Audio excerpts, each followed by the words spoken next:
রাজধানীর উত্তরায় milestone school and কলেজে বাংলাদেশ বিমান বাহিনীর যুদ্ধবিমান বিধ্বস্ত হয়ে মর্মান্তিক হতাহতের ঘটনায় বিএনপির ভারপ্রাপ্ত চেয়ারম্যান তারেক রহমান বেশ কয়েকটি রাজনৈতিক পদক্ষেপ নিয়েছেন। মঙ্গলবার বিএনপি মিডিয়া সেল তাদের ভেরিফাইড ফেসবুক পেজে এ তথ্য জানিয়েছে।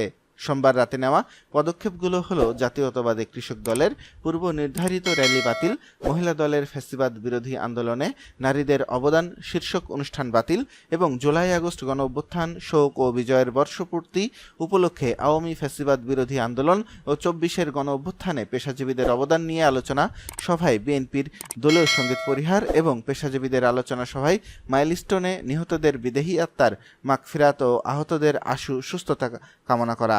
কালক্ষেপণ না করে তারেক রহমান তাৎক্ষণিকভাবে দলের কেন্দ্রীয় স্বাস্থ্য বিষয়ক সম্পাদক ডাক্তার রফিকুল ইসলামকে বিভিন্ন নির্দেশনা দেন। তা হলো একটি উদ্ধারকারী টিম সহ অ্যাম্বুলেন্সের বহর নিয়ে মাইলস্টোনের বিমান দুর্ঘটনাস্থলে যেতে বলেন। বিমান দুর্ঘটনার পর হতাহতদের উদ্ধার অভিযানের তৎপরতার বিষয়ে লন্ডন থেকে সার্বক্ষণিক খোঁজখবর নেন বিএনপির ভারপ্রাপ্ত চেয়ারম্যান তারেক রহমান।